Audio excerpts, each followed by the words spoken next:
Hello.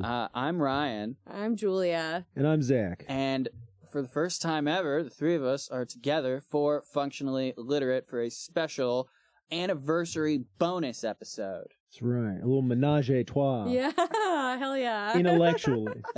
Intellectually, I'm married. Yeah, our brains are running wild.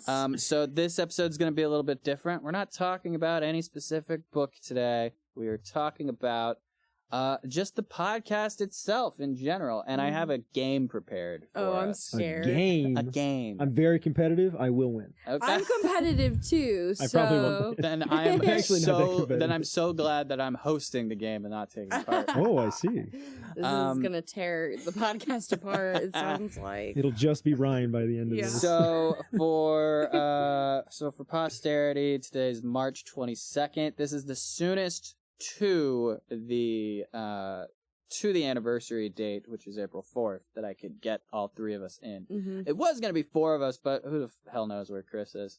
MIA. Yeah. The thing about Chris is he's a sound guy. He's not a presence guy, you know? Yeah. And you know, he did a pretty good job, I feel like, being our audio recordist. Yes, he is moving on to other things. He's going to be doing his own YouTube channel. And we are going to be sponsoring his YouTube channel whenever that launches. I don't know when that'll be, but well, he posted about something recently. I don't know what it was, but he did post on Facebook. I think it was maybe something with D&D. that would make sense. Yeah, we're going to be launching some D&D stuff. We're doing a video show, a web show, but then like after, 15, 16 episodes, we decided to switch to a podcast format. It was just too hard to balance video and audio. Yeah. It's tough. Especially with the small group and like we're all playing and we don't have someone to also run other stuff. Yeah, that It's makes tough to sense. I think we can serve doing Dungeons and Dragons podcast in an audio format a lot better because first of all, we can do it at Midwest Studios. Yeah. Whenever there's like dead space, dead air, we can just cut that without having to do creative visual cuts or anything. Sure. Just cut audio. Like, oh hey, roll a die. We don't have to like futz around for 15 seconds waiting for somebody to roll a die. We can just cut that. I'm sorry, man. Math is hard, okay? It is hard. All right. 17 plus 5. I don't know that off the top of my head. I got fingers my way get through that. it. Like, I'm playing Baldur's Gate 3 right now, and I'll roll the dice, and I'll have, like, some of the... I have never played Dungeons and Dragons in my life previous to That's a this. mistake. You should fix that. I know, Well, she's playing Baldur's Gate now, and it's a lot pretty of close. ways, It's pretty close. Pretty close. Very close. But they'll have the numbers below of, like, you get this many extra points to whatever you roll. And I will be on the edge of my seat because I simply cannot be bothered to do the math. So I'm like, did I pass it? Did I pass that? And then I'll fail and be devastated. But this is not about Tales from the Scroll. This is about Functionally Literate. It is. So, absolutely. What do we want to do first? We want to do the game? Kick us off. Okay, so have either of you played Guespionage? Guespionage? No, what is it? So it's a Jackbox game. Oh, okay. I'm familiar with Jackbox. So it is a game where you guess the percentage of like some random factoid, like this percentage of people does this, and like however close you are to the actual number, you get more points. So interesting. Ooh, okay. So I'm gonna be doing it obviously a little bit differently here. Yeah. I'm going to ask you questions about Functionally Literate's analytics. Oh, fine. And Man. whichever one of you gets closer to the closest to the number will get the point. This is a good game. Okay. Yeah. Yeah. So first is we've got one of the analytics that we've got on Spotify. So I use Spotify for podcasters. So one of the analytics is the top 10 episodes of just the show. And I've shared these with you guys from time to time. Yeah. So I don't know how good your memories are. Like, one of you may have an advantage. Not good. Well, then we're on level ground. Okay, great. So, I want you guys to guess, and you guys can decide who goes first. Okay. I want you to guess what our top played episode is and what the number is. And whichever one of you gets closer. No, I want you to go first. You would like me? Okay. Yeah. The lady defers. I think the most played episode is Book 1, Chapter 1 through, I don't remember exactly where we got, of Le Morte d'Arthur. You think it's the very first episode of I think Le Morte the very d'Arthur? first episode of Le Morte d'Arthur is our most played. And what do you think the number count is? As far as like total plays? Yeah. Oh, man. I don't even know what kind of scale we're looking at. Okay, so I'll give you a hint. Double digits. Double digits. Okay. I'm going to guess 70. You're guessing 70. All 70 right. plays, first episode of Le Morte d'Arthur. What episode do you think is the top episode, and what do you think the plays are? Okay, I'm between a few, so I'm gonna go with my gut here. Uh-huh. I think it's the Irish mythology. You think it's the Irish Celtic mythology episode, and what do you think the plays on that are? Let's say 110. 110. Okay. So you're both wrong. Is it? Yeah. Is it? I avoided this because I thought it was too easy and it wouldn't have been a good question for true. Is it just the first episode?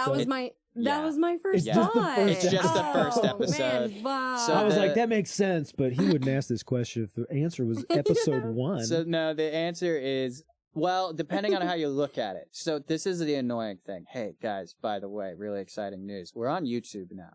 Nice. Because very recently, well, you might have a grievance with this. Google Podcasts is being shut down. I'm very upset about In lieu of that is my podcast. I've never met anyone who uses Google Podcasts. Honestly, I've appreciated it because he tells me when things go wrong. I have an Android phone, and no. I do not install any app ever. So if it's not stock on the phone preloaded, I don't have it.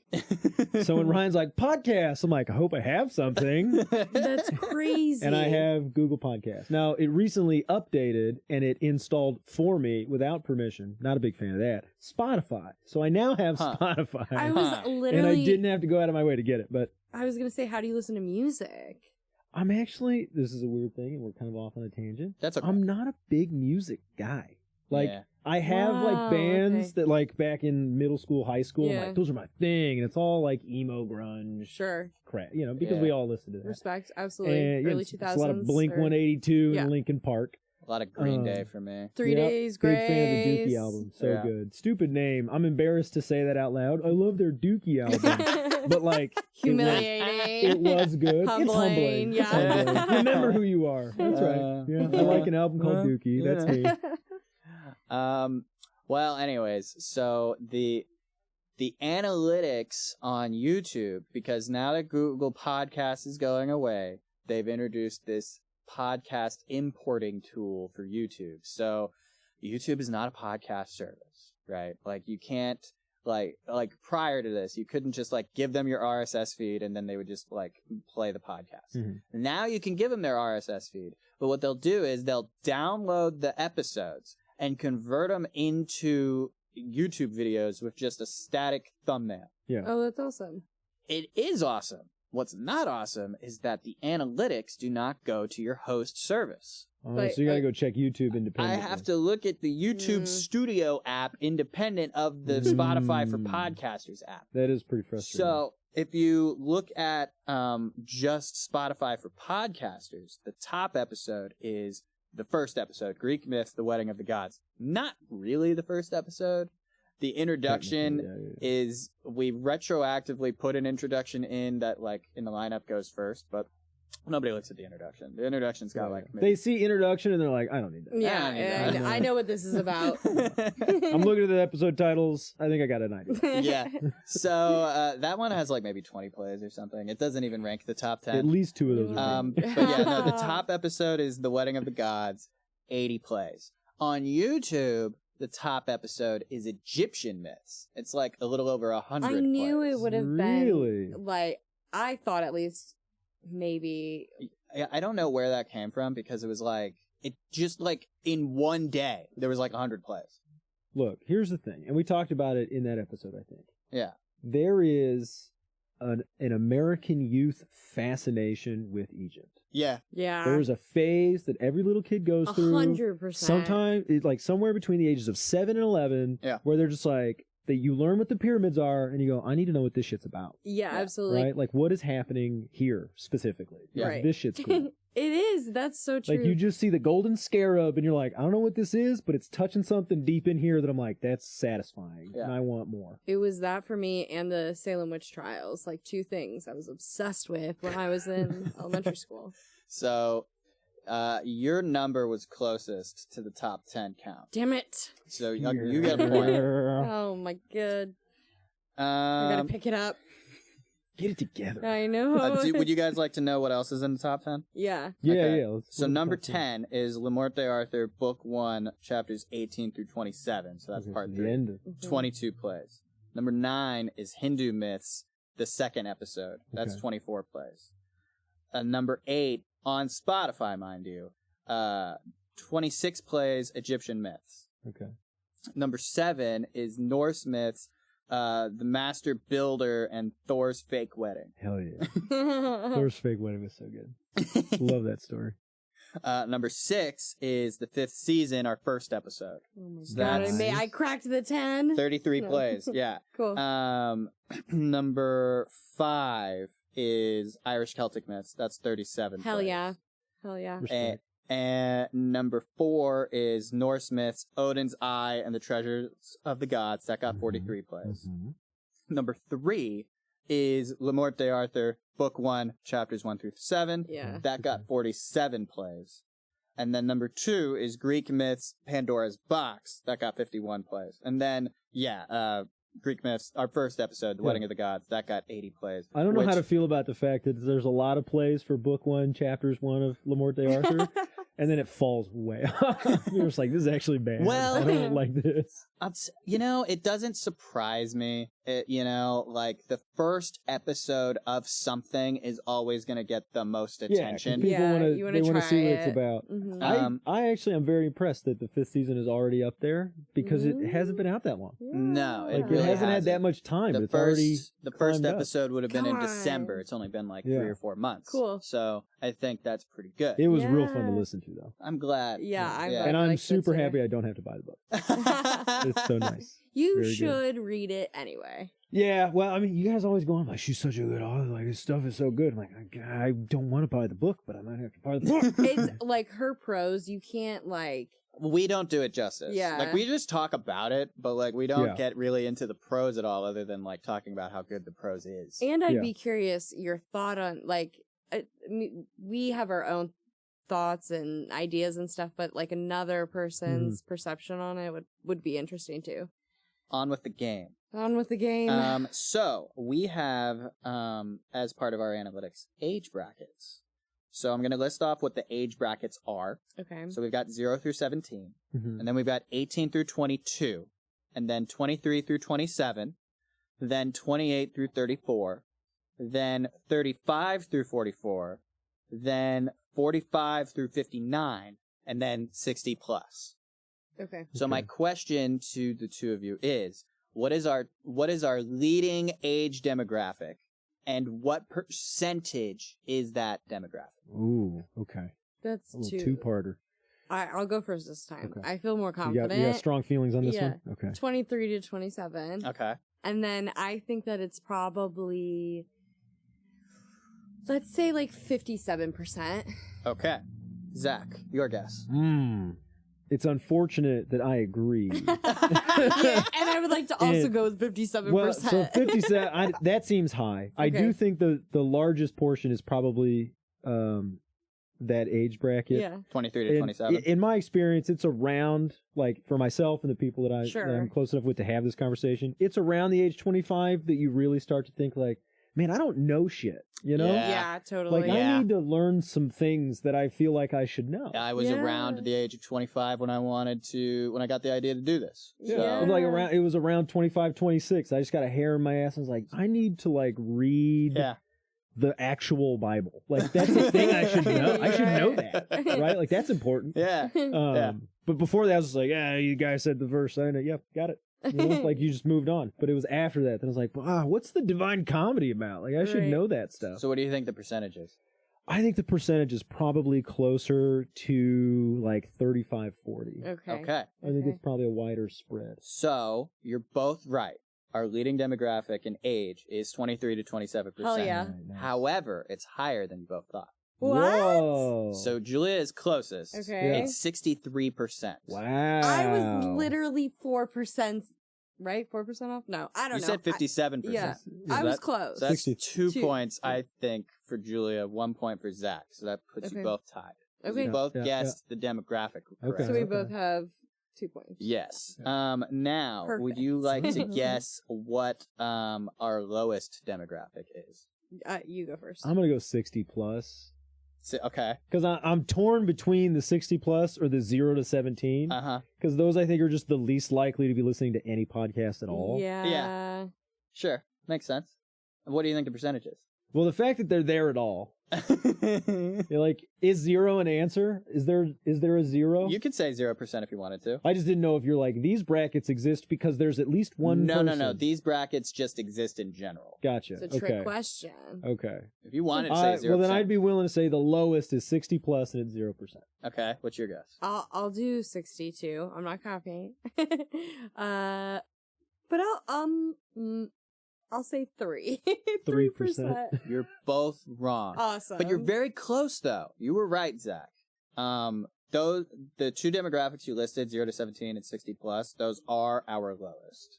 So our lowest is 0 to 17, 0%. And honestly, that's on purpose. I do not tell children about this. I know, but Fair, I feel like there's fair. some some teenagers out there that would enjoy this. You know, I would really like it if like high school graduates got into it, but by Yeah. that point they're 18 anyways. Right. I'd be comfortable at 16 to 17 with parental consent. Yeah. I Always think talk to your parents. before- Explicit warning. Yeah. Hey, cool Yeah. kids.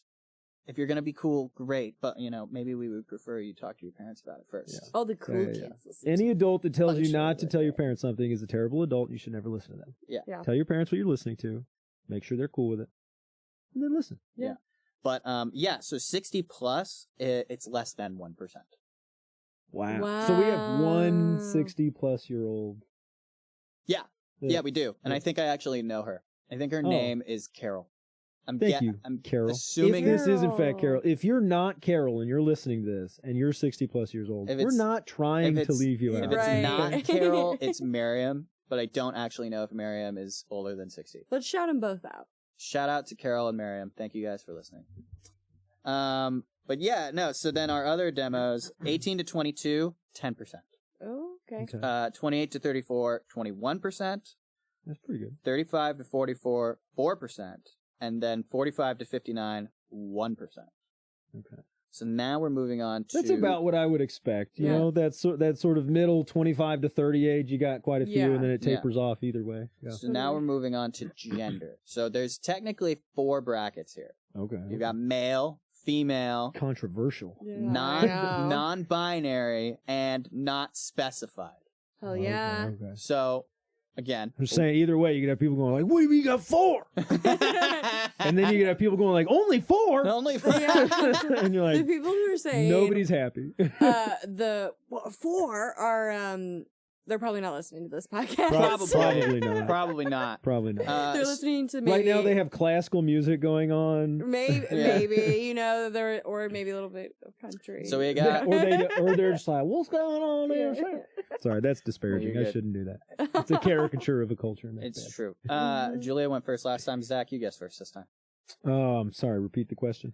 What is I the- was busy being Yeah, I know. offensive and What- inconsiderate. what is That's literally what is story of our my life. leading gender demo, Leading and by what gender. percentage? Okay, and my options were male, Male, female. Non-binary, NB and not and- specified. Okay. Oh man, I'm gonna go with our leading one is male, and that is mostly driven by the fact that I think in general men use technology more. Okay. So I don't think it's that the subject matter is more appealing to men. I think there's probably just more men on Spotify. Okay. I know for Okay. a fact there's vastly more men on YouTube, but we're using Mhm. Spotify. I think the margin's probably slimmer, but I do think more men are probably using Spotify. Okay. What do you think the percentage is? I'd say somewhere between 55 and 60. Okay. Julia. I think it's the men as well. Okay. But I don't think it's the technology. I think that most men don't know how to use technology, unfortunately. I'm just kidding. Men are Luddites. I'm just joking. And not by choice. We're just incompetent. We're just dumb.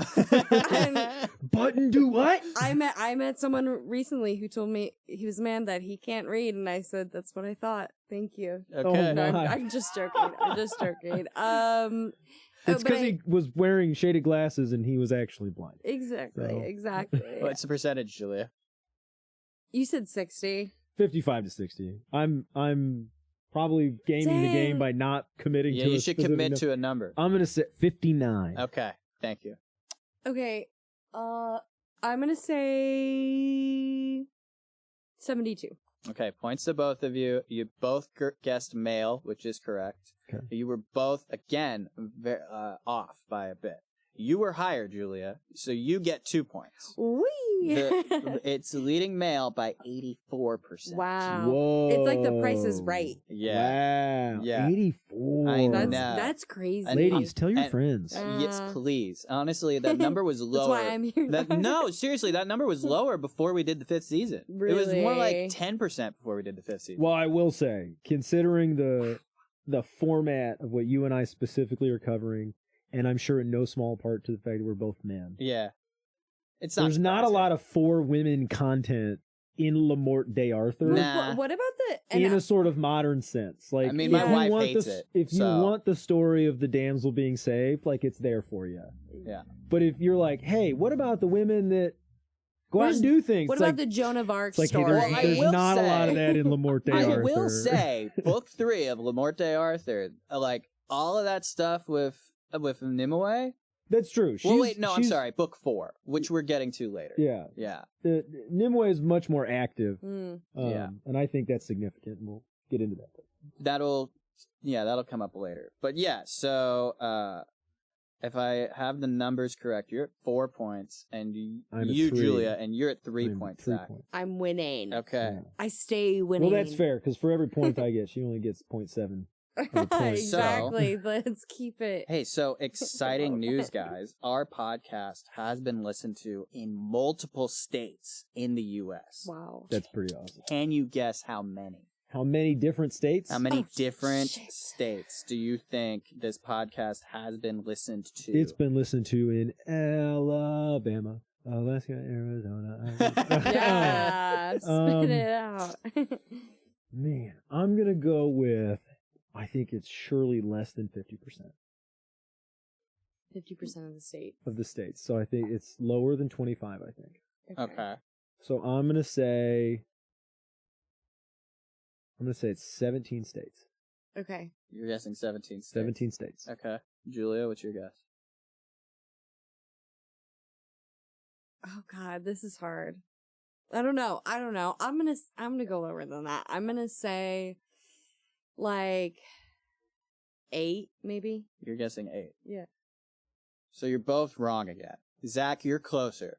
Oh, I told you. Idiot. So the total number of states that our podcast has been heard in is 27. 27. 27. Dang. So, point for you. Yeah, I was Um, wrong. It was greater than 50%. Now, Wow. it might not surprise either of you to know that the top state is Missouri. Yeah. What? Yeah. So, but can either of you tell me the percentage of our American listeners that are from Missouri? Ooh. I'm going to say 9%. You're guessing 9%. 9% of American listeners I'm are gonna from Missouri. are from Missouri. Okay. say like, I don't know. Let's go with 64. 64%. Okay. Point for you, Julia. Because the total number of American listeners is 75%. Wow. Man. Sorry, from Missouri. That Just- means a lot of those other states there's one person. Right. Yeah, So that a lot math of to those- work out. So a lot of those other states, it's less than 1%. It's probably one person Yeah, listened it's to an an individual episode. Yeah. Guys, listen to more than one. Missourians love us. It's actually a considerable drop off. So like after Missouri, which is 75%, and state number 2 is California, which is 3%. Wow. We're just a grassroots movement. Yeah, we are.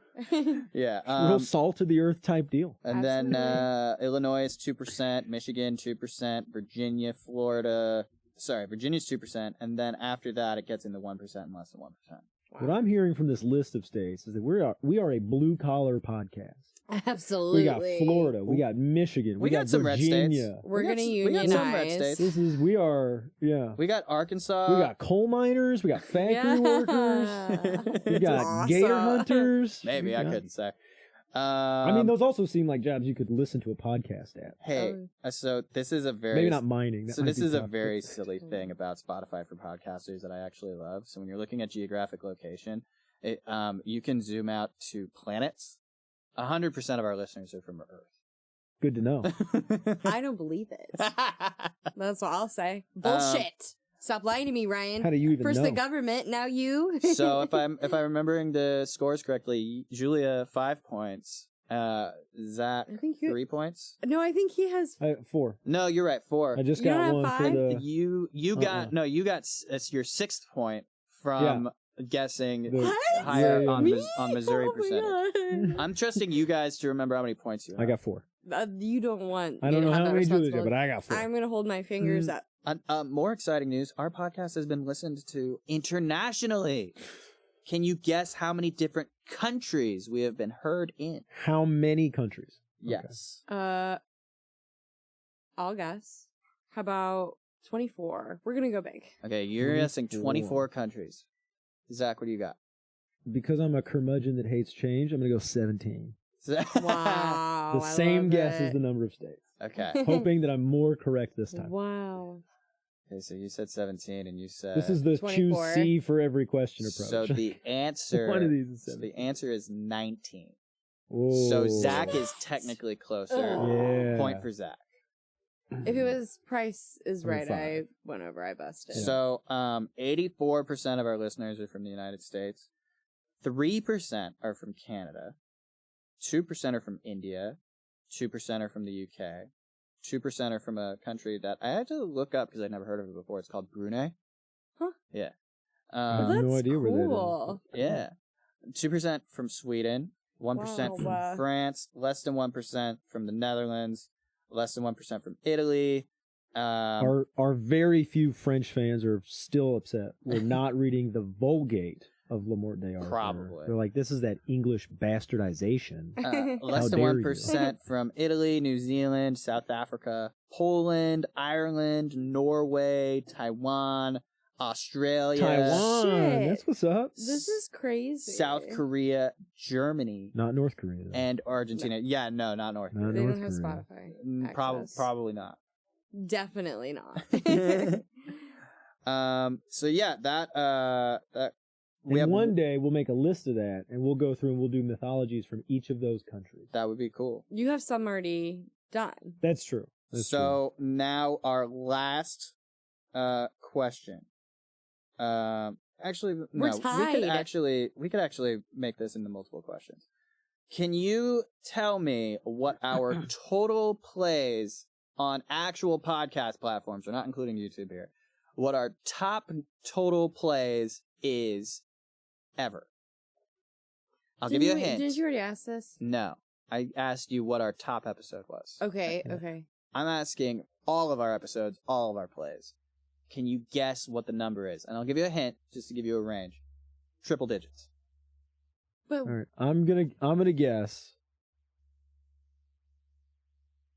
370 Okay. total plays. Okay. of one person? No, like No. just everyone who's listened to the podcast. How many times has Oh, someone pushed play on okay. a functionally literate episode? I got you. I'm here now. Let's say 666. Okay. Oh, man. All right. That has to be wrong now. That has to be wrong. It is wrong, but it's also extremely close. Oh, Oh, is it no. really? We have 661 total plays. What? on podcast platforms. We have like 160 or so on YouTube, but again, Man, I'm not counting those. Way more plays than I thought. That's had. crazy that the joke was close to landing. So point for Julia. Yes. Can you And tell I am me? satisfied that it was still wrong. Can you guys guess for me how many plays per episode we get on average in the first few weeks? How many plays on? I'll give you a hint, although you probably gathered this from the top 10 episodes. Double digits for these guesses. Okay. In the first couple weeks. On average. I'm gonna go 20. Okay. 15. Once again, Julia is closer. Point for Julia. On 8. average, 11 plays 11. in the first few weeks. Okay. On average. Okay. Can you tell me what our audience size is this week? Once again, double digits. Let's go with 14. Okay. So explain what you mean by that. So, audience size is determined by the number of distinct devices that have streamed any episode for at least 1 minute or downloaded an episode in the last 7 days. Oh, okay. That is how Spotify determines audience size. So We'll go 20 again. you're going with 20 again. Once again, Julia is closer. That's 9. Our audience size currently this week is Being uncompromising doesn't work, guys. 13. I've pulled it out. I got bullied. So Okay. sorry. I don't know that there's enough questions left for me to catch up. We have one final question. This one's worth 10 points. Can you guys tell me how many people are following us on Spotify? Following on Spotify. Can you give us it's double digits? So it is double digits. Okay. So this is the number of people who literally press that follow button on Spotify. Okay. I'll say 28. Okay. 45. Damn it, Zach. I'm sorry. Julia is still closer. And she got 10 points for that. I know. I'm a witch. 20, we have Witch burner. 25 followers on Spotify. 25. And we have 7 subscribers on YouTube. Dang. Yeah. So that's that. Guys, hit the follow thing. I'm going to the boat after this. Oh, I'm sorry. We I'm have feeling lucky. one last question. Okay. Can you tell me This how was many worth 20 points. Yeah. how many plays have we had in one single day? How many plays have you had? Like the most we've had in a single day? The most plays Most we've we've had in a had. Is it double digits? It is double digits. 12. Okay, Julia guesses 12. What's your guess, Zach? 11. Wow. I see what you did there. No, just kidding. I like your strategy, Zach. It was wrong. You should have gone the other way. I know. So I figured. the highest number I of plays figured. we've had in a day, and we actually hit this number twice. Okay. It's 13 plays. I'm weak. So, I told you I was were you guys competitive. keeping track of your points? I was trusting you to keep track of your points. I lost. I had 11, I think. You had 11 points. 11 or 12. I think you had like 6 or I 7 had, points. I think 6. I had Okay. less than 11, I'll tell you that. All right. Okay, thank you for playing my Wow. game, guys. I loved my that. analytics game. Love games. I don't have a prize for you, Julia, but you're both competitive, hell? so I feel like winning is enough. You are correct. Winning is enough. Okay, so moving on, we'll just chat Success about is its own the reward, guys. podcast. What Okay. was your favorite episode to work on, guys? It's hard because my favorite episode has not been released. Oh, okay. Well, that's fine. But it will be by the time this goes up, though. Or Yeah. no, you're putting this up on the anniversary, though, so it probably won't be. Will it? No. So, the episodes, I think I know which episode she's talking about. It's about halfway through the Obelisk Gate. It's Oh, that so you guys are reading that? You started recording that? we Yeah, finished we recording finished the it. Obelisk Gate. last week. So it's Yeah. going to start. It's Yeah. so Okay. good. I have predictions. Okay. Yeah. So I'm let's so- if you want to, let's talk about the 5th season. Yes. Okay. So I listened to the whole thing. Have not read the book. I briefly looked up an interview that N.K. Jemisin had done because I had My a hunch, girl, my queen, my heart. and I wanted to know because the thing from the very beginning of the book that really stuck with me, which makes sense. You know, I'm looking right now. Ryan's returning my copies of The Hero with a Thousand Faces and Archetypes by Carolyn Miss. I'm real big into symbolism, and so She is too. it immediately struck me as like, why is it Father Earth. Yeah. Because so often in going through mythology, we talk about like how the gender of the deity has to be significant, because otherwise it wouldn't be that. Yeah. You know, like it would be something else if that wasn't important. Like, why does Earth even have a gender? Right. And so frequently it's Mother Earth, it's Mother Nature. Yes. You know, like a lot of the nature spirits are feminine. Dryads are women. Water sprites are typically women. Sirens are women. Yeah. And so there's this very close association across humanity with nature and the feminine. Yeah. And so for her to turn that on its head, it's like, what does that mean? Pretty sure I asked about this in the first episode we did. Because I remember you texting me. You were like, I'm so glad you asked that question. Yeah, it's such a, and the more I think about it, the deeper it goes. And so I looked up, just be like, has she spoken on this? What did she say? The only mention I could find was a PBS interview. PBS got our back. Where the interviewer was like, so, Father Earth instead of Mother Earth, are you making some sort of commentary about gender here? And she said, no, not really. I just like the idea of an Earth that isn't seen as nurturing. That is exactly what I was thinking. Yeah, and so that like kind of reinforced my belief in that typically the mother archetype is caring, it's nurturing, it's empathetic. And the father archetype in the positive light is authoritative, protecting, and hierarchical in a way. Well, and think of one of the biggest the father in this book, right? He sucks. Like GJ. Well, and so the way I see it is Father Earth is the shadow father. It's the negative. Yeah. You know, it's to use a loaded term these days, it's toxic masculinity. Yeah. And I see that in almost every character, male or female. Right. They have this sort of toxic masculinity aspect to them, in that like Essun cannot let down her walls with people. No. And it's because a bad father is a heavy-handed tyrant. She's basically. traumatized. Like they set these boundaries, and it's like, do what I say or else. Not do what I say because I'm looking out for you and it's good for you. I want to save you, but expose you slowly to things when you're ready for them. It's like, no, we're all here and you're going to do what I say, or bad things are going to happen. You and they're don't gonna come say from no me. to me. Right. And so now she's rebelled in that she's like, nobody's going to tell me what to do ever. And I think it really sunk with me. I was like, that's what's happening with her when they were in Mayav, and Enon was like, hey, like you just gave birth. Like you're not going to go out on the pirate ship. Like we need you here doing this stuff. And she was like, fuck you, man. Yeah, I'm going. Let me on the pirate ship. And it's like, Enon is the first like well-adjusted, healthy male that or even male energy that anybody's been around right now. In this book, And he's asking you or telling you for your own good. Like he's not trying to control you. He doesn't have an agenda. He's like, hey, birth is hard and you just did it. Maybe don't go physically exerting yourself in a lot of ways. She's like, nah, fuck that. I gotta get out of here. Right. And because she's maladjusted, because she's only been terrorized and hurt by masculine things, she's like, no, you can't tell me what to do. It's like, this is the moment to be like, okay, he's trying to care for me.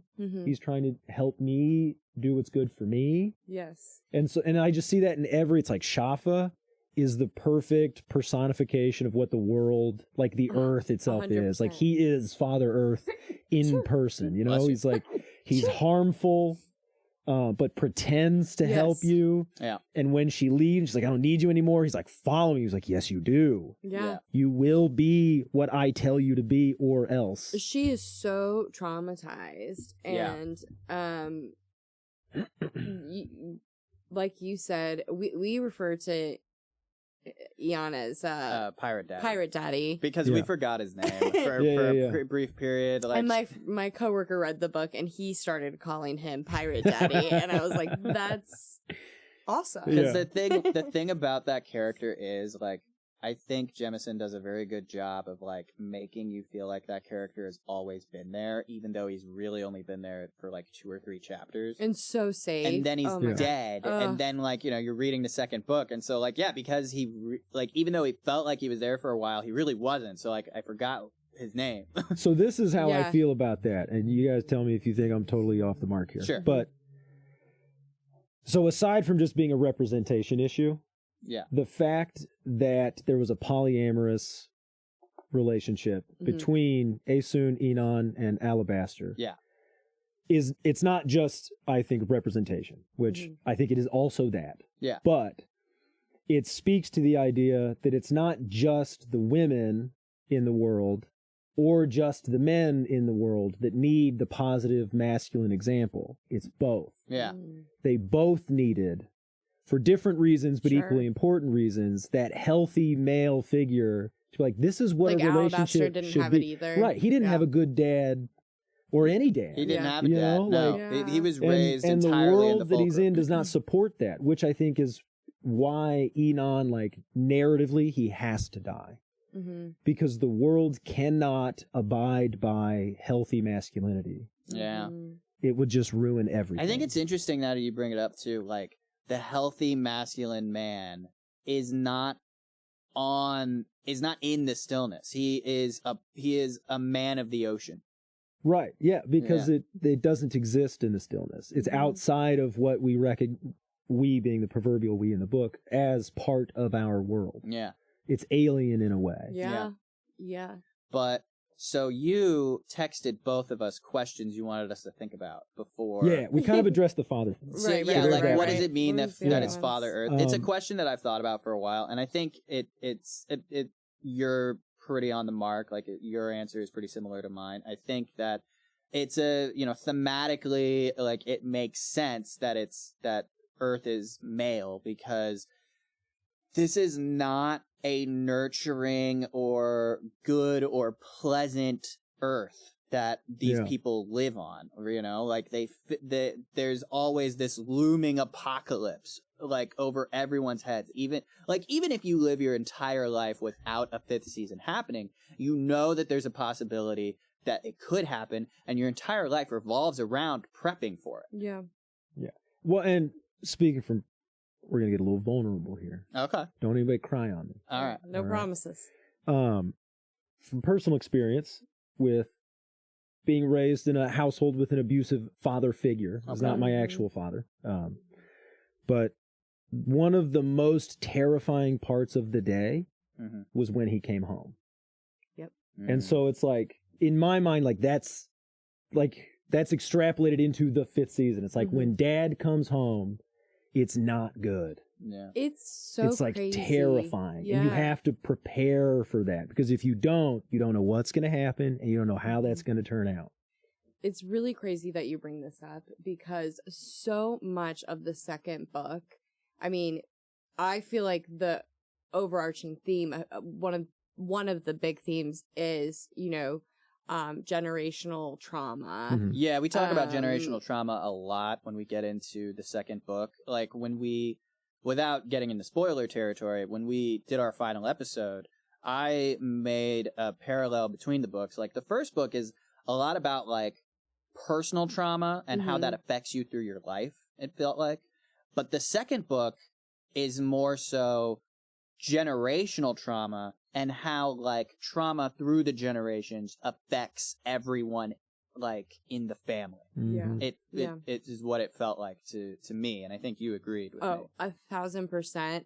And I think just like I watched, are you familiar with Masterclass?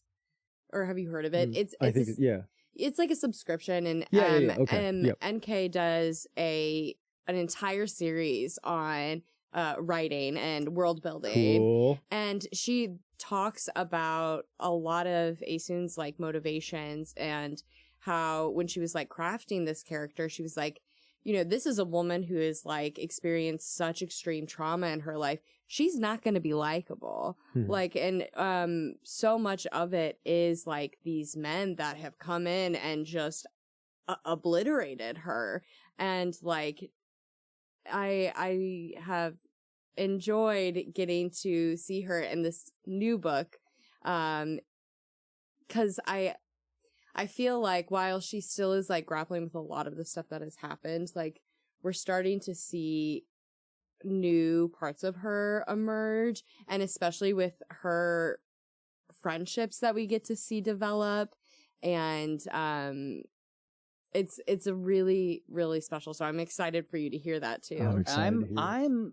I'm happy that like you were able to follow this story without even having read the book. Yeah, because that's amazing. In a story. way, It was fun. that's a good pilot example for me, like Yeah. for the audience in general. For the sake of making my predictions, I looked up a couple of excerpts so I could get the wording right. To be like, am I thinking that's what that meant? And then I looked and I'm like, okay, I think I know what that means. But one thing I did want to ask, because either I missed it or it may not have been talked about too much, the scenery in the book.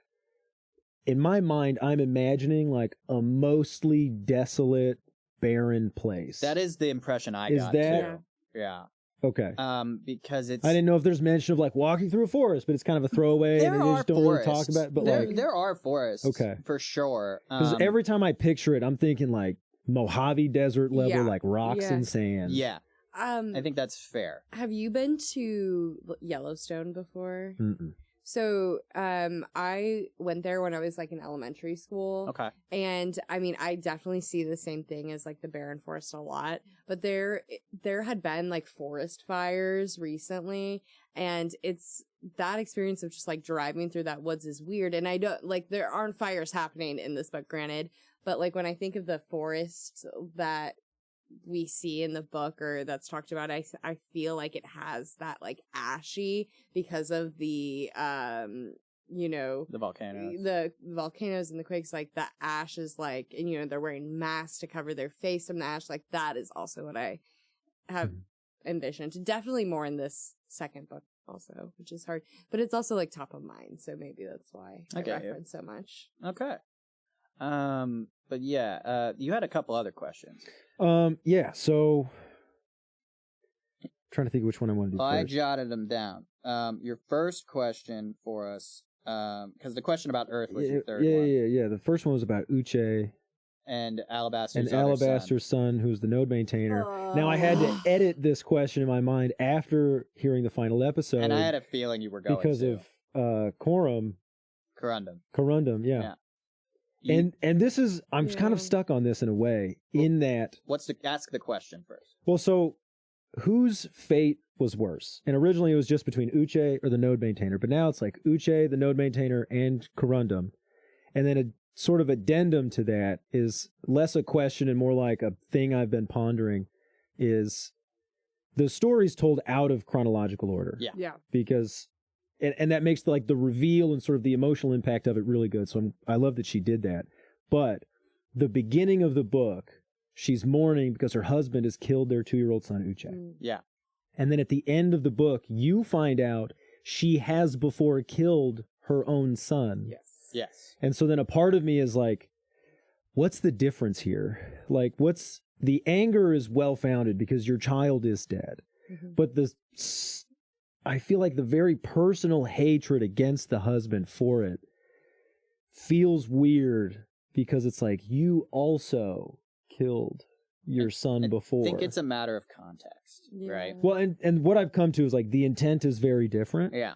But I struggle with like, how much weight does the intent matter and how much weight does the outcome matter? Well, and Asun's answer to this question would very clearly be the node maintainer, because that's why she killed him. Right. Yeah. You know? Yeah. And so that's my answer too. I think the agree. fates, like if we're talking about these 3 boys, whose fate is worse, I think it is the unnamed boy, the Alabaster's son, the node maintainer, because I don't even know how old this child was. He was lobotomized. Yeah, he didn't have a chance to live. He is not living anything that I would consider life. Like, yes, he's alive. His heart is pumping. Yeah. But his brain is not there. Right.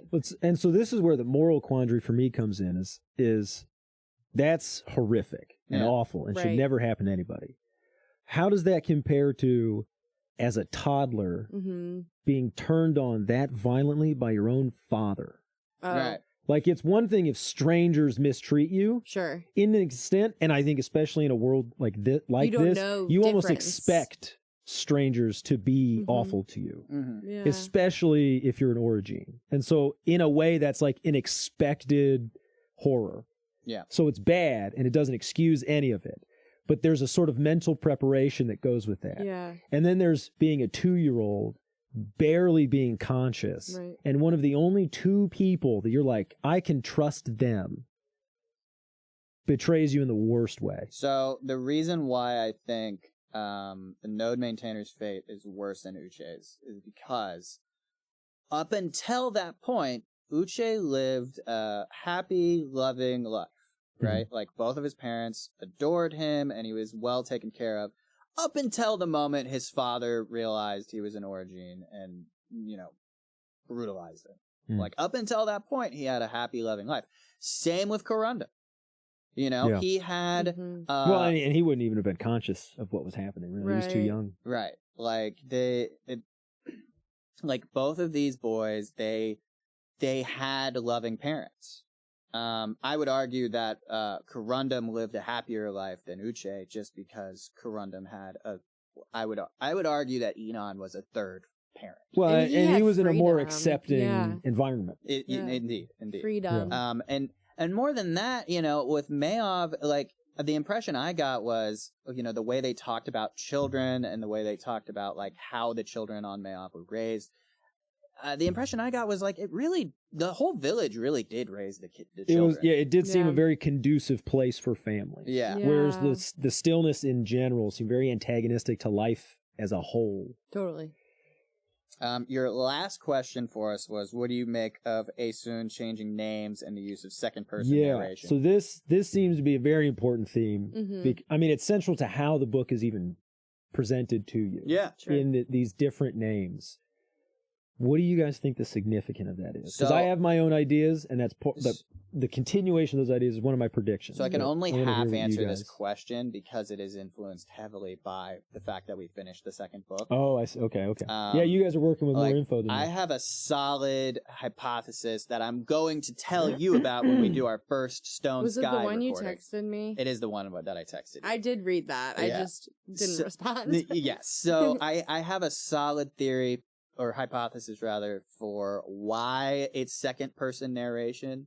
But like I don't think I can get into it. As for why Asun changes her name, I think it kind of really comes down to like every time she has changed her name, it is because something life shattering has happened to her. Right? Like the first time it was simply because, she got her first ring and It was cultural. It was cultural. Yeah. Yeah, it was required. She had to do it. But even ignoring that, she could not continue living as Demaya.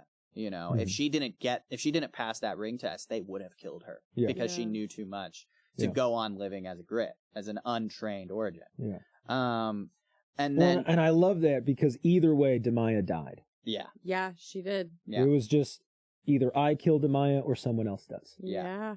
And then when Cyanite becomes Asun, with that, it was simply because, she lost everything. She lost absolutely everything. It makes sense to me that she would want to become a new person. All right, and I bet she felt the same way about it. I mean, whether the first time she changed it was cultural and it's, expected, she adopted that mentality. And like you said, it was probably part of her grieving process. Yeah, I think so. But I am curious to know what you think the second person narration's about. So, correct me if I'm wrong, but it is revealed at the end of the 5th season that it's being narrated by Hoa. Yes. Right? My sweet prince. Okay. So, I have 2 theories as to this. And it ties into the identity thing. Yeah. Which is the theme of the changing of the names. Uh-huh. The book is titled The 5th Season. And right now, if we're going by names, Asun has been through 3 seasons. Okay. Oh, interesting. Yeah. Right? The third one being the book The 5th Season. Now, there's Okay. 2 more books. Uh-huh. But my first prediction would be that at the end of... What's the title of the third book? The third book is called The Stone Sky. The Stone Sky. Which we've not read yet. Soon. Either this is the only definitive prediction I have about the end. Aesoon dies. Mm-hmm. Because there's that Arctic proverb, summer, fall, winter, spring, death is the 5th season. Okay. Interesting. And so I think there's like, Yeah. in the 2nd and 3rd book, she's in that sort of 4th season. I don't know if she'll take on a new name or not. Okay. Right. I'm not sure if that's important necessarily for the theme, but and then she'll die and that'll be the 5th season. Yeah. Or the second person narration plays into this in that Aesoon is the 3rd season.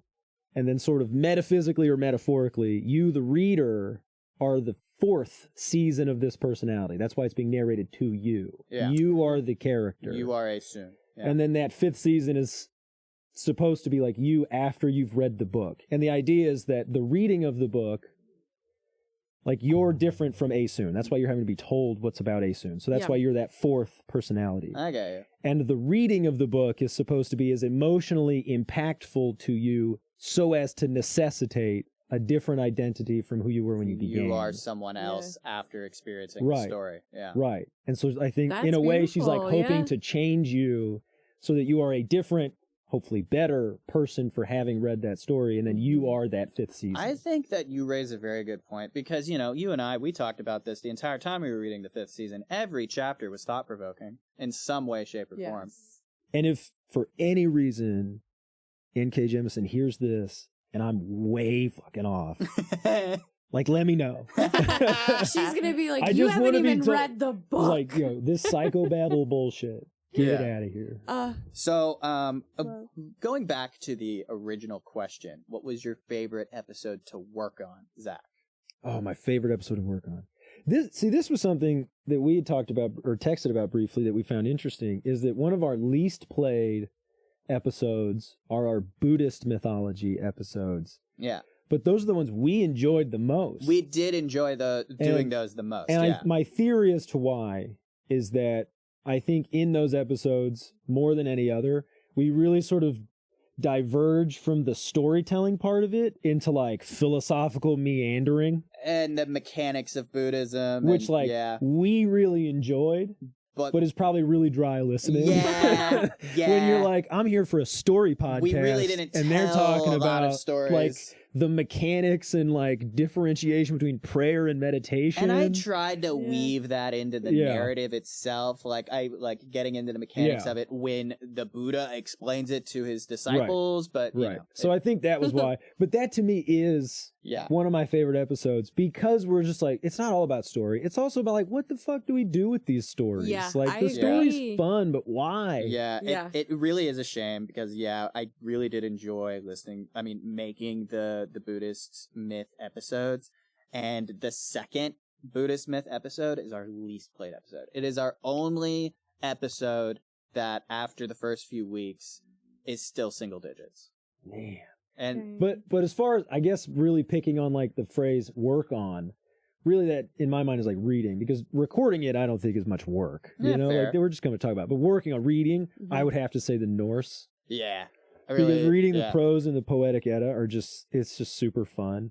Mm-hmm. It's such a different way of like communicating poetic ideas than what I'm used to. I really enjoyed, and it's a lot more like engaging intellectually. I really enjoyed Gaiman's book, for sure. Have you read Gaiman's book yet? I have not. Yeah, no. I think I still have to read American Gods. I haven't read that yet. That's a good one too. Creepy though. There's a couple moments in there that like psychologically scarred me, I will say. Oh, God. But I was 17. You gotta keep that in mind. Fair enough. What was your favorite one to listen to, do you think? My favorite one to listen to. And it could be any of them. It doesn't have to be one you did. No, it's not one that I did. Okay. I mean, just by default of having my voice in it, I'm like bottom of the rung. It would have to be the finale of the 5th season. Oh, okay. Dang. Nice. Because it was such, and I don't mean to like denigrate your guys' efforts in it, but it was such a compelling story. Yeah. Yes. And the ending is done it's so hard. I think in a way, and this is going to sound arrogant, I think in a way it's easy to write a compelling story.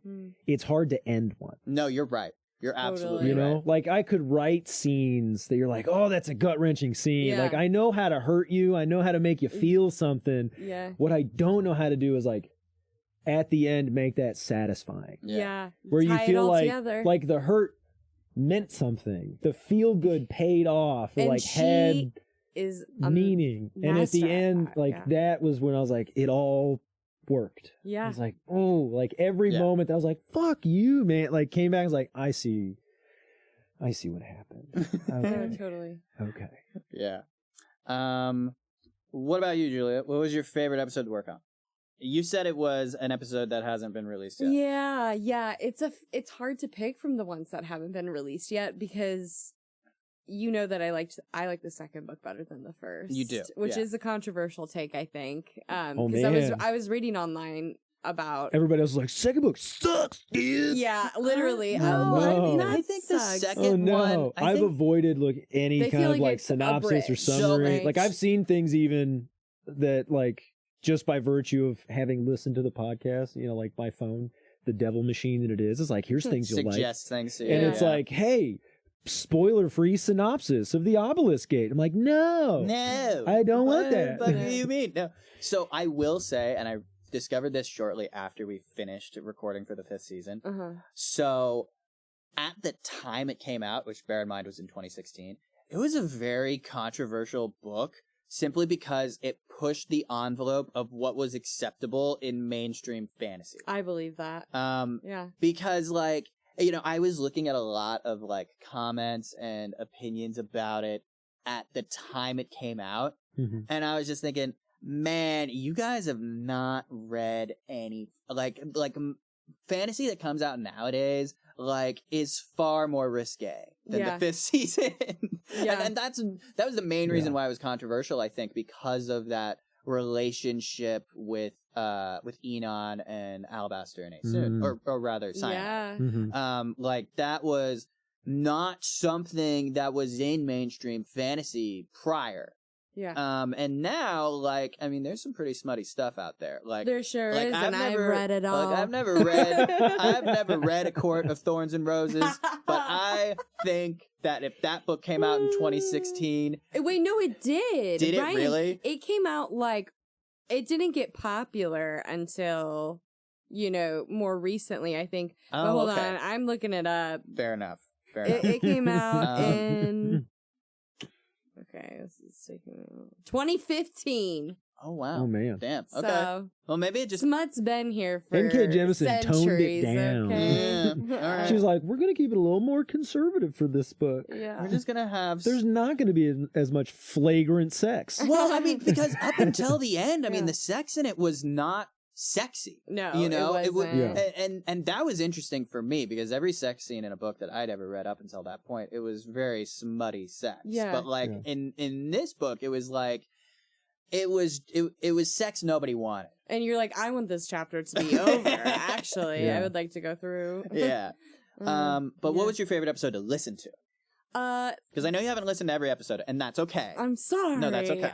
You motherfucker. I told you guys, and it's been a while, but I loved your Irish. Celtic Oh, man. episode, yeah. Yeah. Man, good old Satanta. Love that Um, guy.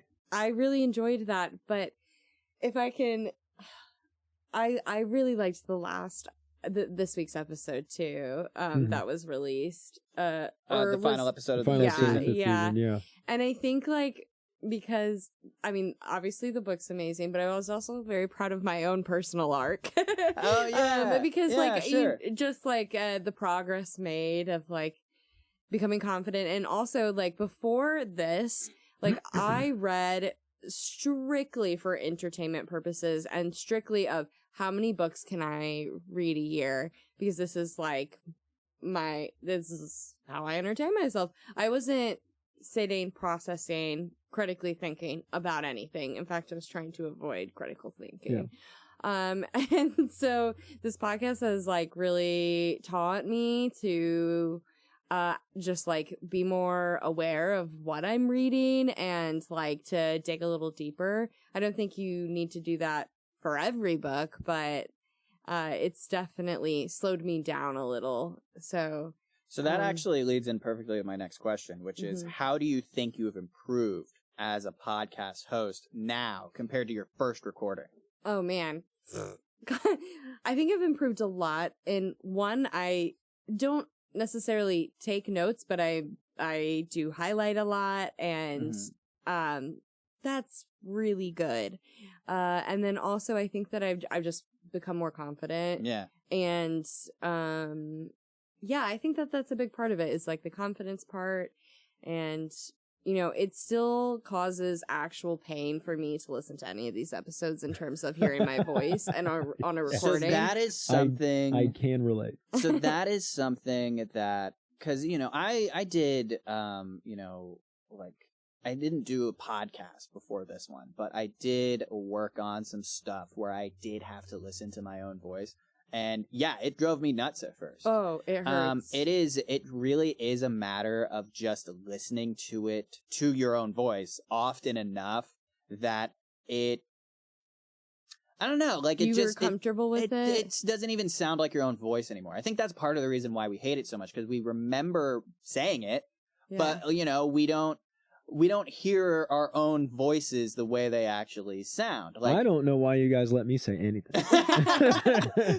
Because you have a lot of value to bring to the podcast. That's why. Absolutely. All right. You know, like, you oftentimes will bring a context to something. Like, for instance, the very first episode of La Morte Arthur that we did, something that I found very valuable to the episode entirely was you bringing context to the warring between Uther and the Duke of what was it, Tentagil? Like, probably. You brought a context to that warring that I did not have, and I felt was very valuable. Like, you know, as an example. Well, I appreciate that. You're welcome. Yeah. But so, Zach, same question. How do you think you have improved as a podcast host from now I'm gonna versus tell you, when you first started? The moment you asked her that, I was like, fuck. I don't know. Yeah. Don't make me be vulnerable. Well, and I don't mean this with like false humility, but I don't know that I have. You don't know that you have. I don't know that I do anything. Do you think you've been that great this whole time? No. I'm just kidding. I think I've maintained a nice, like, tepid mediocrity through the whole thing. And I just, like, and this, honestly, this bespeaks some laziness on my part. I don't try, like, I don't go home and, like, listen to the episode and then be like, all right, here's what I can do better. Okay. Yeah, like, I'm just like, that's some shit I said. You said, I'm not self-reflecting. Yeah. Well, at like, all. I'll hear stuff and I'm not thinking, like, I should sit closer to the mic. I should project more. I should, like, I'm sitting and I'm like, I sound like a fucking idiot. Okay, same. Why did I say that? Like, damn. I used way too many ums and ahs, and I said that, and you don't do that. And I said you do, and that sounds stupid. Like, that's what I take away. But then I never make steps to prevent that in the future. I think just we are our own harshest critics. So with that in mind, my next question is, what are your isms? So what are your Julia isms? What do you mean? What I mean is, what are the things What's going to get you canceled on Twitter? No, No. Let's talk about your biases. Not your ists. What are your isms? Like, what are the things that you find yourself, like, you notice yourself saying too much when you're listening to yourself? Oh my god.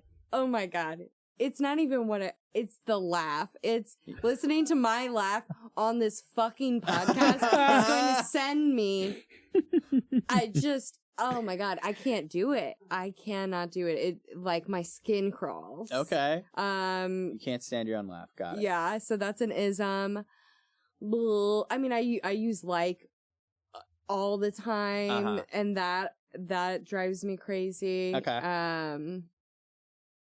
Those are probably the big ones. Zach, same question. What are your Zachisms that drive you nuts? What do you hate about yourself? Man. Well, so when I was 5. Let's get into it. That's a different podcast. Let's see. I try really hard not to use and I know I just did it, but that's what made me think of it. The thing is, I know I do have a tendency when I'm not confident about what it is that I'm about to say, or I'm not confident how it's going to be received. I think, like, whoever's hearing it might not take it the way that I mean it. I know I tend to like drop volume, or I'll kind of like, I'll pull within myself like while I'm saying it. And I know the mic doesn't pick that up so well. So sometimes during recording, like I'll later hear that I said something and I'll be like, what the fuck was I saying? Yeah, now that you but say I know it, that it's like I either happen. didn't have the thought fully formed, or like I had it and I'm like, this is 50-50. Like I'm either like half wrong here, or I'm gonna say it in a way and Ryan's gonna be like, what the fuck did you just say, dude? And I'll be like, I'm sorry, I didn't think all that through. You know when what? I Say said that shit with your chest. You got this. No, but but I'm gonna say that somebody's like, this misogynistic bastard. I'm like, I didn't mean it like that. I'll just text you guys in the group chat if I'm like, what the fuck is bad wrong read, with you? Bad read, dude. So I do think Julia has a point, though. You should speak with your chest. Whenever you have something that you doubt, like saying, but you're gonna say it anyways, just say it, because when you get quiet like that, it does make it like, what the fuck did you just say? And Ryan can cut and it. it has this weird opposite effect where people then pay more attention to the thing that I said. Oh, totally. And I'm like, God, and why Ryan did I can do that? let that fall to the cutting room floor, as they say. Yeah. For my part, my isms, I've kind of embraced them, you know, like I'll be like, anyway, whenever I want to change the subject or just move on before we're fucking That's You right. do say anyway a lot. That's right after I say the thing that I was unconfident about, and Ryan's like, that was a little bit racist. Anyway. We're gonna move on. I didn't say that. Anyways, I don't think that's coming. there it is. Or like every fucking time we start a chapter, I'll be like, so this, and like I just kind of like, when I realized I did that, I'm like, you know what? No, that's fine. I'll embrace that. I'll just start I every do that fucking with chapter Just writing. merch. Like I'll start almost every paragraph and then now, and I'm like, I gotta quit saying that shit. There's other ways to start sentences. We need anyways merch. Just anyways. Anyway. But I do feel like I've gotten a lot better at like getting to, at the very beginning, the point of the episode, like just being like, this is what we're fucking talking about. And then meandering on, rather than going on about fucking whatever for 5 minutes before I say, so this is what we're talking about today. Because, you know, I feel like it helps when people know what it is. Yeah. Yeah. You know. My next question. When listening to the podcast, what are early things in your tenure that you would change? I have my answer. My answer is, we're never eating food on this podcast again. Ever. You don't like the ASMR? No. We ate last time we recorded. We were very careful to not make noise while we were snacking. But when we did the Norse Myth episode, Was that when we had the jalapeno dip And the the crackers. cream cheese and the Yeah. crackers? Yeah. What Okay. the fuck, Ryan? The You're bringing him timeout. jalapeno dip Time and out. crackers? First of all, that was delicious. that was And I will Just never, for kidding. any reason, regret it. You cannot make me. Okay, I like it. but yeah, what are some things that you would change if you could? I mean, I guess the ism is an example of that. Yeah, That's the thing. Okay. I agree. I just tell myself Um, to shut the fuck up, you know? Damn. I'm just joking. I love myself. That's your ism. You whenever you tell a joke, you immediately follow up with, I'm just joking. Oh, I can. And we I'm, know you're joking. and I can And be if a we little don't, that's on us. self-deprecating. That's my favorite kind of humor. Yeah. What do you think, Zach? What would I do different? There are certain episodes where I feel like because I wasn't as comfortable or familiar with the material, I didn't push myself as hard to prepare for it. And so I think most evident in the Eastern mythologies that we covered, because, shocker, I'm more familiar with Western stuff. Right. I didn't push like as deep into the stuff as I feel like I could have. And part of that was hesitation with being like, look, this is going to go in front of a lot of people. I don't want to be insensitive. I don't want to say some people like, you're so fucking wrong, you dumb piece of shit. Like, I was afraid in some ways of like the backlash of it, that I didn't want to like commit to an idea that I may have thought like, this is interesting, or maybe like this could be a read on it, because I didn't want to be so wrong that people took offense to it. Mm-hmm. And Okay. so like that unfamiliarity with it prevented me from, I think, getting as much out of it as I would have otherwise. You, to be clear, you wish you had done more effort in the Eastern mythology episodes. Yeah, I wish I would have spent more time really sitting with the material and being like, what does this shit mean to me? Like, not what does it mean in general, but like, what am I taking away from this? Because that's the stuff that I really felt like I could talk about with the Western stuff, because that's part of my cultural heritage. Yeah. Whereas with the Eastern stuff, I'm a tourist here. Like, this is shit I didn't grow up with. So it's like, what did I take from it? It's probably something shallow. And I didn't want to say that, and then someone that is part of that culture be like, hey, that's super shallow, and I'm like disappointed that was your takeaway. So, but at the same time, I like looking back, I'm like, well, fuck you, man. Like, this is new to me. Yeah. Well, yeah. I don't know this yet. I mean, all of that stuff. I'm a little 5-year-old when it comes to Chinese myths. All this is of new that stuff that you're worried about are your own insecurities. You're projecting on no other one people. like walked into my room and was like, you dumb bitch, and like told me I was reading it wrong. Not engage with Eastern texts seriously. So seriously. Yeah. So like looking back, I was like, you know what? That was me being a bitch. Like I should, but I should fix that. I understand. I feel that way too. Like sometimes, like we're having this ongoing kind of conundrum with Native American mythology. Yeah, because just the loaded history with Native American. So let's talk about this, because every fucking time we talk about it, I cut it from the episodes. But I'm gonna leave it in this time. So. The reason why we have not done any more mythology episodes is because we want to do Native American mythologies next. Mm-hmm. But the problem that we keep running across is that, Native Americans, they don't really want to talk about their stories. They don't really want to share their stories. And so, like, Zach and I are nervous that we're going to fucking tell some stories that Native Americans don't want us to fucking talk about. And so there's no stories that are like very clear for the issue, you white people. The issue in general is that similar to a lot of, I don't mean this in a denigrating way, but pagan systems of belief, is that when it meets Christianity, it either gets assimilated or annihilated. Mm-hmm. Those are kind of the only two options. You either stop it or we find a way to work it into our thing. Yeah. Yeah. And they're very opposed to either of those things happening. And the early stories that were collected by missionaries, because those were the people that were going out. I mean, your regular fur trader wasn't having philosophical conversations with his Native American client. They were just like, you give me the beads, I give you the fur, we're done. Wash our hands of this. I'm going back to the white people settlement. You're going back to the native settlement. And we're going to mind our own damn business. So the only people that bothered to like try to bridge that cultural gap were missionaries. Yeah. But ultimately that results in all of the stories, for the most part. I'm sure there were some valiant attempts by some missionaries not to, but they all get sort of whitewashed and Christianized and dumbed down. Sure. Or misrepresented. Yeah. And so that has lent itself now to a situation where culturally as a group, there's individual Native Americans have their own individual thing. Nobody's a monolith, but culturally, they're reticent to share these things because they're like, well, what happened in the past is they didn't get the story right. They changed the names of some people, and they made that shit mean what they thought it should mean, not what it means to us. Wow. And so it's kind of shaky ground as far as like what story is accurate enough that we can tell it and hold true to what it's actually supposed to mean. Yeah.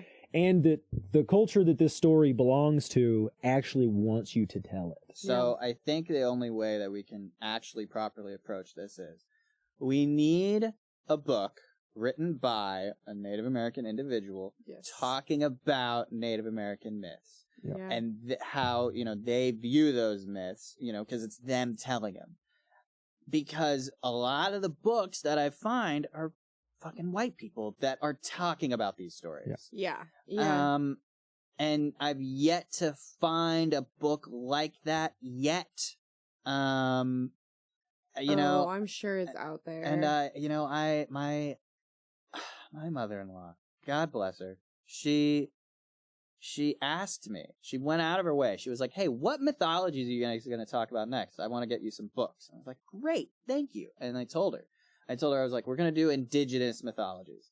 So she got me a book about Aztecs. She got me a book about indigenous Australian myths. She got me, and she got me a book about Native American myths. But I hated the tagline. It was, like Tales from the 5 Civilized Tribes. Oh God! And it really fucking put me off. Like I can't even bring myself to open the damn thing because the 5 civilized tribes, and I'm putting that in quotations, audience, are the tribes that still exist. Right. Those are the civilized ones, as opposed to the ones that are dead, because we murdered them. In some circles, it's very generous. It said there's even 5 of them that are okay. Right, exactly. So, I just couldn't even bring myself to open it would be ideal to get something authored by a Native American author. Even then, we can sort of run into the problem of like, okay, well, this guy's part of like the 5 nations, but he's telling, Northwestern Native American stories. And it's like, how true is he being? Because those are vastly different cultures in and of themselves. Yeah. And so it gets to be kind of niche where it's like, we're going to have like 10 episodes just to cover the Midwest. So there's that. We're going to get to it. We just But it would also figured out be how to do it yet. incredibly helpful to have someone that would come on the podcast that is culturally Native American. That would be great. And the problem is I just don't know anybody. Nor do I. Like I have one friend I know that is, I'll say it this way, genetically Native American. They're not culturally Native American. They did not grow up. Yeah. They grew up just like every other normal American regular bleh person, they're just like, if you're like, what's your culture? They're like, TikTok, bro. Like, that's what I'm in, dude. And you're like, all right, this is. Yeah. I mean, he's a Baptist. Like, it's not. Right. You're like, what are your cultural stories? He goes, Noah? The flood? What do you mean? Doesn't have his finger on the pulse. Right. But, so yeah, in conclusion, we are going to talk about myths. Not this year. So year 2, we're not going to talk about myths. I'm just going to put that out there right now. Because I've looked at the lineup. I've actually got the whole lineup for, like, from this anniversary to the next anniversary sorted out. I know what it's going to be. Nice. I'm going to talk about that at the end. I'd like to, before we wrap up, I want to talk about Spotify Wrapped. So this is. If you're going to drag it, then you better be prepared. I'm not going to drag it. I am a little bit. Ryan? My Spotify rap said, are you okay? What are you doing, man? Is everything good over there? So you, listen Zach, to nothing. Probably don't have a lot of experience with Spotify Wrapped. I do not. I have a lot of experience about the memes about Spotify Wrapped. Yeah, because they really fucking pushed it this past year. Did they? They really did. I want to remind both of you, I'm in marketing. Yeah. And I'm a graphic designer, so tread lightly. All right, no, well, I'm just kidding. Well, my complaints are primarily UI based. Then you're wrong. So a graphic designer put that UI together. Well, no. So fun fact about Spotify Wrapped, there is a Spotify Wrapped for podcasters. Okay. And so the entire month of December, at the top of my goddamn Podcasters app, was this stupid, ugly fucking banner that was like, check out your Spotify Wrapped. Look at it. And it was, it was huge. And it was like inconvenient to swipe because you couldn't swipe on it. You had to swipe around it. And if you swiped on it, it would just open up your Spotify Wrapped. And it's like, I've already seen this. I have no interest. Like, I took screenshots of it. I found it fascinating the first time I looked at it. You were saying that it kept popping up and that was making you annoyed. I just wanted it to go away. And then when the new year came, it stayed until like January 15th or something. That doesn't sound like somebody in marketing. That sounds like somebody didn't listen to marketing. Yeah, I agree. Or it was like, more exposure is better. And they're like, hey, there's a point of diminishing returns here. I can see a poor UI UX designer over there even some sort of dev, and they're just like deving away and they fucked that up and you just got them fired. No, I'm just kidding.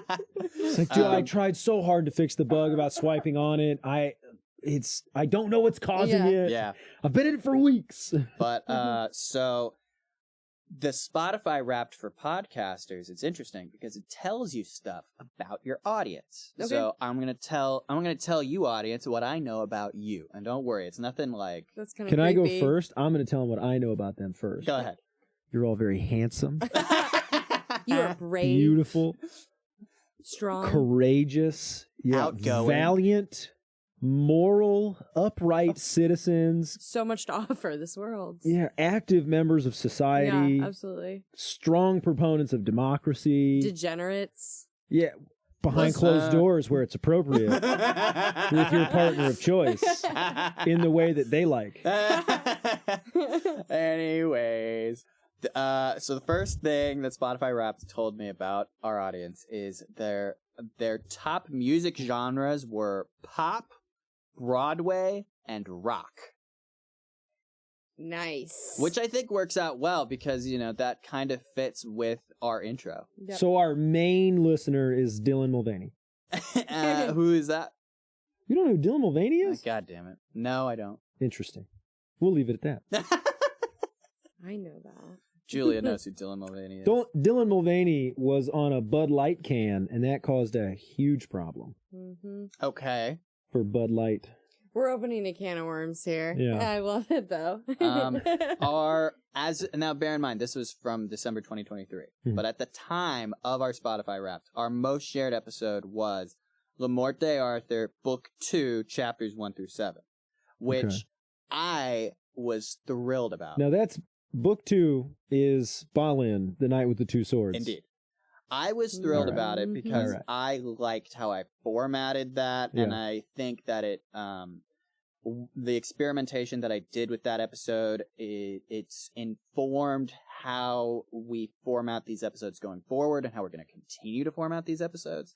La Morte Arthur has had a significant influence on just how we're going to do book club, I think. Yeah, I just really love that, because my version of La Morte Arthur does not do this, so it's great that yours does, is have the little synopsis of the chapter. Yeah. Because that's such a good idea. Yeah. It removes the need to cover inconsequential details of what happened that we just don't want to talk about. Right. Yeah. You know, it's like, look, here's what happened in the chapter, and now we're going to talk about the shit that we thought was cool in it. Yeah. But you have the idea of what happened. Yeah. So the and I think that feature, I agree. It's really interesting. It's, you know, top of the chapter. It tells you roughly what the chapter was about. And so that's something that we've carried forward. That's what we are going to do with the 5th season. What we have done with the 5th season. That's what we did with the Obelisk. Did you guys write the little blurbs for the chapters? We did. So we kind of slacked a little bit with the 5th season, but I think most, if not all, of the chapters for the Obelisk Gate, we came up with some kind of little synopsis for those but chapters. You wrote them. Ryan did. Yeah. Okay. Well, with the last few, my we stomach collaborated. just growled so loudly. I'm sure you picked that up. The last few, Julia and I collaborated on what they should be.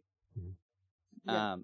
But yeah, I think that's something He's going starting to forward. let women have a say. That's Oh, finally. No, it was more like Ryan came in, he's like, I didn't write one of these. And then we're like, let's workshop this. Yeah. In 30 seconds. Yeah. good. Nice. But I was thrilled that the first episode of Book 2 was the most shared one because I made a big deal about how that was a good jumping on point, and I was like, hey, I did something really cool with it. Like, I loved what I did with that episode, and I love, you know, that's something that I continue to do. It's just like, oh, hey, let's put ourselves in a meadow and, you know, talk, like, chapter 3, whatever. And then moving on to the fade out. Like, I don't know. I was just really proud of that. So I'm glad that was, at the time, the most shared it feels episode. good to see that appreciated by people. Yeah. Yeah. You're like, I'm happy about this. And other people are like, yeah, we're pretty happy about that too. Yeah. I'm like, yes. Something else that I discovered about our listeners. Our listeners' top podcast genres were leisure, fiction, and education. In that order? Number 3 is leisure. Number 2 is fiction. Number 1 is education. Okay. So education's the most common, like, that's the top. Amongst our listeners, Yeah. yes. I'll say it again. Nerds. Fucking dorks. Yeah. dude. No, but I think that works out pretty well for this podcast because in a lot of ways that's what this podcast is. I mean, we're trying to learn stuff. We're trying to learn You know, stuff. It's We're not talking necessarily about stuff fiction. that's going to get you hired at your new job, but like, I'm of the opinion that that's probably the least important information in your life. I agree. So I agree. The things that I get the most satisfaction out of are not my job. It's definitely not my job. But anyways, no, I think these three things are what our podcasts are about. You know, we're being leisurely and just discussing it. We're talking about fiction, and we learn something most of the time, if not every time, we talk about this stuff. Yeah. Especially because, and this is another thing you bring to the table, Zach, I really do appreciate this, like, you thinking about the symbolism, because that was something that I did not put a lot of thought into. And so when you were gone, like, I did think about it. I was like, yeah. You said that in I don't know if we were recording an episode before or after, but mentioned how I was like, I feel like I bring not a lot of critical thinking. I'm more of the comedic relief at times. And you mentioned that, you know, you had provided a lot of. I felt the same way you felt when I was working with Zach. Exactly. I'm the dummy. Well, I'm glad you both seem to have such a high opinion of me. Yeah. It's accurate, and you should maintain it. Oh my god. So the final thing that I discovered about our listeners, for 18 of our fans, our podcast was in their top 10 podcasts that they listened to. Whoa, that's pretty good. For 15 of our fans, it was in their top 5. For 6 of our fans, it was their number 1 podcast.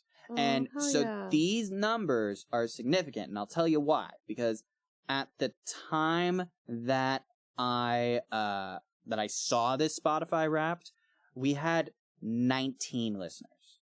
So what that suggested to me at the time, and I believe it's still now, is that while the podcast has low impact so far, it does have high participation. The people that are listening to it are consistently listening to it. Oh, that's amazing. You guys are awesome. Which, in other words, audience, tell people about it. You know, like, if you like it, if you genuinely like it, please share it with people that you think would also enjoy it. Because odds are they're going to like it as much as you are. Yeah. And if you don't genuinely like it, like, get better. What's wrong with you? Yeah. Don't tell us. How about that? It's really weird of you, actually. You're super weird and not normal if this isn't awesome to you. All the nice things we said, we take it back. Those are predicated on you being interested in this podcast. Yeah. So, I'm so sorry. My stomach is. You're very hungry. Yeah, I just hear it, and I'm like, if the There's mic is picking this up, pasta waiting at home to get cooked. No, if the mic is picking this up, it'll be humiliating. So I want to talk about what this next year is going to look like. Okay. Because I don't think you guys are aware of what it's going to look like either. Let's hear it. Well, I don't even know what my own next year is going to look like. That's true. Yeah. That's a point. So here's what we've got. The episode that came out earlier this week, by the time the audience hears this, would have been the first episode of Book 3 of Le Morte Arthur. Yeah. That's 2 episodes. So in another couple of weeks, the second episode will come out. After that, we have 7 episodes of The Obelisk Gate. That's going to carry us through the summer. Cool. Then we're going to do Book 4 of Le Morte Arthur. That's 4 episodes. Once we finish with those, my wife and I, we're going to cover The Princess Bride. Hell yeah. Nice. That'll be awesome. And then we got a little something special planned for Christmas. I'm not going to get humbug. I'm not going to get into exactly what it'll be, but it'll be revolving around a book called Hog's Watch. It is a Discworld book by Terry Pratchett. It's something I read last year. I don't know what any of those words mean. All gibberish. We'll get into it later. I think what's funny is I just learned this, and life has a weird way of, like, disparate things always sort of converge. You're like, oh shit, why is everyone saying that one thing now? Mary told me she had never seen the movie Princess Bride.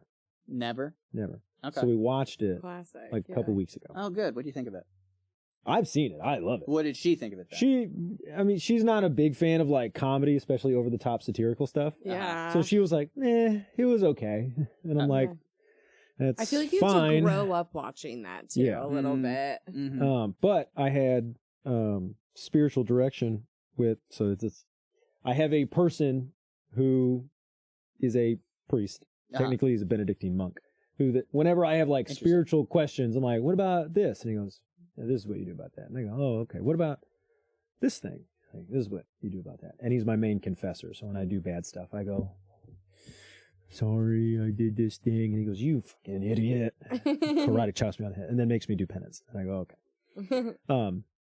His favorite book ever is The Princess Bride. Nice. Wow. And if you met him, the juxtaposition of his attitude and that book would floor you. So you would not guess that that's his favorite? Never. Okay. If you looked at him and you're like, this guy's favorite book is Crime and Punishment or The Death of Ivan Ilyich, like it's some long, drawn-out Russian novel. Like that's the vibe you'd get. Like this is very I'm intimidated like immediately. reserved. Yeah. He's taller. He's got a beard. He's a Benedictine monk, so he's wearing all black. Looks like a Sith Lord. You know, he's got a real deep voice. Okay. And he's just like, I love The Princess Bride. And you're like, what? And he's like, it's just fantastically written. The movie was a faithful adaptation and a great, great film. And you're just like, that's awesome. if I ever saw this guy laugh, I'd be like, whoa. Okay. Cool. But it's very smart guy, very pious monk, but That's just not at awesome. all what I would have expected. All right. Okay. So it's weird that you're like Princess Bride. I'm like, I just watched Let's it. get him and on the found pod. this thing. Nice. So we're gonna discuss The Princess Bride, and then we've got something planned for Christmas that will be a surprise. But I will say that our typical release dates, it falls on December 24th when we would normally release an episode this year. Cute. Yeah. So then after Christmas, we'll discuss Le Morte d'Arthur Book 5. That'll just be 2 episodes because it's just, I dropped that. It doesn't matter. It'll be 12 chapters, so we can break it up into 2 episodes. Mm-hmm. And then The Stone Sky, which, oddly enough, is only going to be 5 episodes. It's only a 14-chapter book. Did you know that? Yeah. No, I didn't realize that. I don't How know many if it's- pages? I don't If the know. chapters are big, you might have to go like 2 chapters The an honker, episode. yeah. instead of- Yeah, I don't know if it's that it's shorter I or need to that buy it it's still. long chapters. Okay. So I'm not Oh sure. man, another prediction I had. I forgot to mention. Yeah. Check this out. You ready for this? The origins are. I'm not committed to this. I'm committed to part of it. The full commit is they're just aliens. Mm-hmm. The half commit is that they're not natural. Okay, like not from the earth. Well, so the aliens, like, they're not from Earth. But if they're Sure. not natural, I mean, I don't know what that means. But it's like they didn't just happen. Like, it's not a spontaneous Okay. thing. It was by design somehow. Okay. Well, if I the think stone... that's why Father Earth hates them. Okay. He says, "Get See him out that? of here." They're Like like, it's not they're part of my not- family. They're not of this Earth in Yeah. a way. Like they've been artificially yeah. made. Yeah. Interesting. I Something like like that idea. that. I don't know if it's going to go full alien. I don't want to be like, aliens. Well, I like But- that one because there's nothing we've read to confirm or deny that yet. Well, and I also just like, the fuck are these obelisks, man? Those Like, are these obelisks are just weird. spaceships? Like, what are these? Yeah. You'll find out soon. These little people pods Yeah. that the origins like hatch out of. Yeah. I did love that, like, before you listened to the final And then, episode, like- you were like, it's the moon, man! It's the fucking moon! Yeah. That's crazy. But I'm thinking now, like, maybe the origins are like a half breed between human and stone eater, and like the stone eaters are the aliens, interesting idea. you know. And then I don't know. Okay. I don't know. Well, anyways, the Stone Sky, if I'm right, and it'll just be 5 episodes, we will finish covering the Stone Sky the week of our 2nd anniversary of the podcast. oh my god. Yeah. And then I have no idea what we'll do after that. I've not planned that That's a far question for 2025, That Ryan. is- TBD. ahead. A question for 2025. So yeah, I think unless there's anything you guys would like to chat about, anything else, anything lingering. Mm-mm. Thanks for having us. Yeah, Yeah, I'm glad this I was was able to awesome. get both of you on. Yeah, it was, and it was good to meet you Yes, finally. it was putting a face to the voice. Yeah. It was good. Yeah. But yeah, so I think that's it. Thank you both for being here. Thank you, Vidwest Studios, for letting us use your equipment and our space. Specifically, thank you, Matt, for teaching me how to use this voice recorder that allows for 4 microphones. Thanks, Matt. Yeah, we didn't use the 4th one, but it's... Do we do a collective boo for Chris? No, yeah. well, it's not boo. Well, All right, I don't we need an can individual boo one. text Boo, Chris. I Yeah. do It's want just to me. know. I do want to know The where the opinions hell expressed he is. here are the opinions of the individuals Shame, and not shame. of Functionally Literate Podcast or Vidwest Studios. Um, Boo, Chris. Oh, and of course, thank you, Jake Weller, for the music. Yeah. Yeah, so thanks, good. The Jay. theme music, the chapter music, our ad break music, our outro music, all of that done Pop by off, Jake. King. It's great. And if you want to listen to Jake's music, as always, of course, check out his album, Wasting Time. It's a good album. There's good stuff in there. My favorite song from that album is Yesterday. Also, ironically, it's not a waste of time. That's true. True. That can be Time well misleading. You see it and you're spent. like, I don't know that I want this. Oh, it sounds like. His next album is Time Well Spent. That would be cool if it was. Jake, if I see if that, you I do will that- sue you. That was my idea. Yeah, if you do that, I'll That is send the you an invoice. Okay. No, I'm Intellectual just property of kidding. Functionally Literate. We will, Zach and I, we will see you again soon when we conclude talking about Le Morte Arthur 3. Whoop, whoop. Bye. Bye.